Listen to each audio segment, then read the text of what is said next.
Hi everyone. So in the last video we understood that when you are going long, what are the parameters you need to check. When you are going short, what are the indicative parameters you need to check for both long and short. And there can be n number of possibilities and probabilities based on which you can go long and short. But अब हम लोग एक दूसरा context ये समझेंगे कि मान लो आपको बुलिश ट्रेड लेना है, ठीक है, तो there should be somebody to sell it also, right?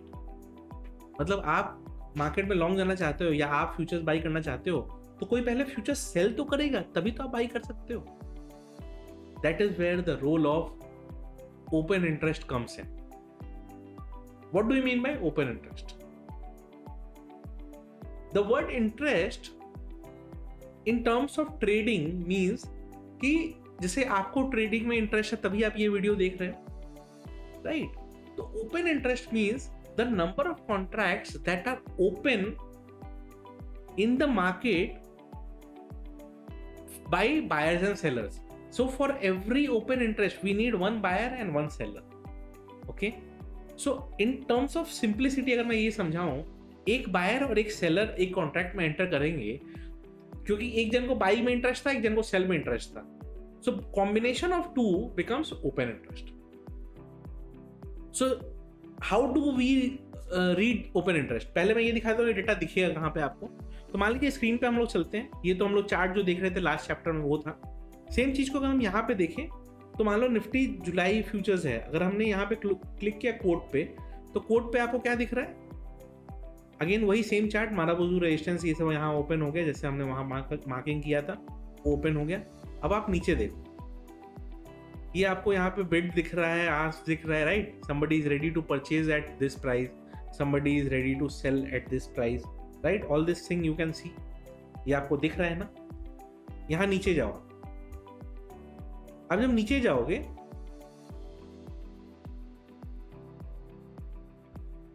यहाँ पे ओपन, हाई, लो ये सब दिख रहा है आपको. वॉल्यूम दिख रहा है. What is volume? कितने नंबर ऑफ कॉन्ट्रैक्ट्स ट्रेड हुए. बट यहाँ पे आप देखो एक ओपन इंटरेस्ट दिख रहा है. It is 1,36,66,125 contracts. मीन्स इतने कॉन्ट्रैक्ट्स का ओपन इंटरेस्ट. निफ्टी का एक लॉट साइज है 75 का. See let's divide it. So we have 75 lot size, right? So we have 1,82,215 contracts open in the market. Means इतने बायर्स एंड सेलर्स ऑलरेडी इस trade में बैठे हुए हैं. It's not that they have bought and squared off. नहीं, इतने लोगों का ट्रेड अभी ओपन है. Everyone will have a view.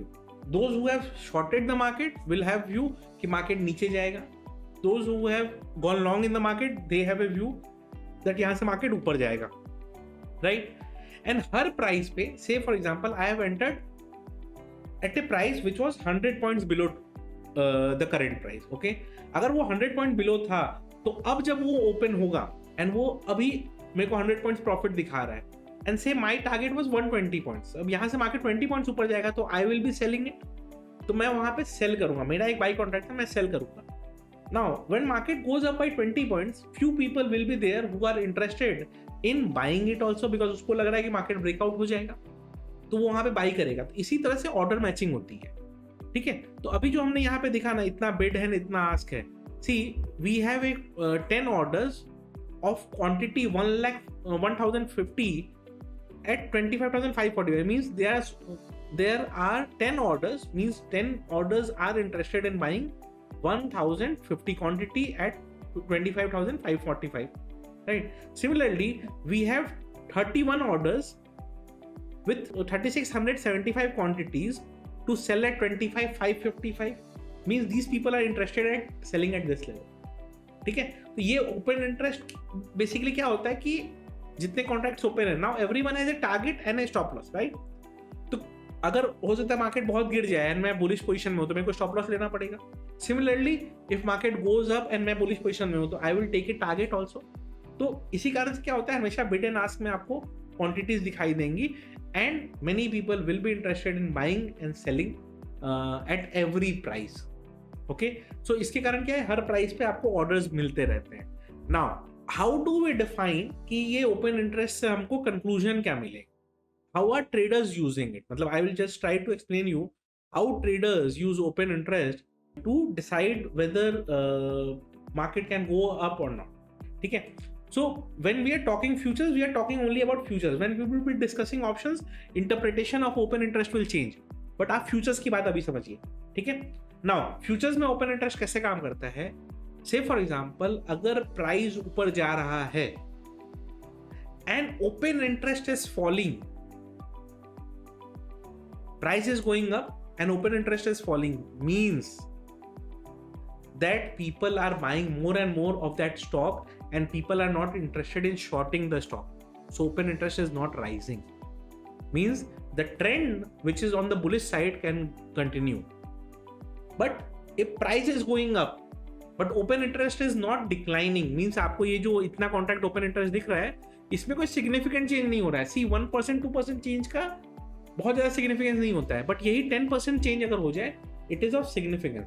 तो मान लीजिए कि मार्केट यहाँ से और 100 पॉइंट्स ऊपर चला गया but this open interest is not declining, means people who are in short position who have sold the market are not exiting their positions, means there is a possibility that it may come down again. But अगर उनको fear है कि market यहाँ से और ऊपर ही जाएगा तो वो क्या करेंगे, फर्स्ट जजमेंट उनका क्या होगा, they will exit their short positions. ठीक है, तो हमको कैसे जज करना है, हमको बेसिस ऑफ ओपन इंटरेस्ट जज करना है. अगर प्राइस ऊपर जा रहा है एंड ओपन इंटरेस्ट चेंज नहीं हो रहा है significantly, at least 10% change should be a significant change. 1 or 2% change will not make much of a difference in our decision making. But अगर 10% से अप्रॉक्स चेंज हो गया या 8-9%, 7-8% भी चेंज हो गया, will call it a significant change in the open interest. Now if there is a significant change in open interest, अगर market ऊपर जा रहा है एंड ओपन इंटरेस्ट रिड्यूस हो रहा है drastically, means price may further go up because open interest में it is clearly showing that short covering is happening in the market, means और market और ऊपर जा सकता है. Whereas अगर open interest में change नहीं हो रहा है, means probably the momentum may stop at any point, वहाँ से market reverse भी कर सकता है. And if market is going up and open interest is also increasing, means more and more people are selling at a higher level, means eventually it will come down. Similarly vice versa, if market is falling and open interest is also falling, it means that people who were short in the market are squaring off their position, means price may reverse at any point.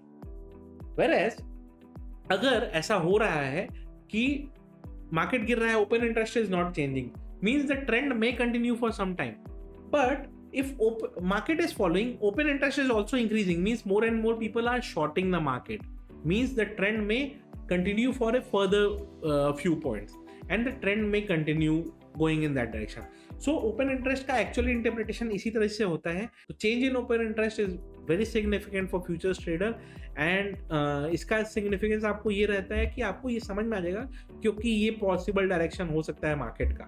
ठीक है, तो open interest इसके basis पे हमको decide करना पड़ता है, market sentiment read करना पड़ता है. In next chapter we will discuss about stock futures in detail, what is expiry, what is contract cycle, risk management कैसे हम फॉलो करेंगे, stock futures and stock options में क्या डिफरेंस होता है, एंड उसके बारे में इन डेप्थ हम समझने की कोशिश करेंगे. तो let's meet in the next chapter. Investments in securities markets are subject to market risks. Read all the related documents carefully before investing.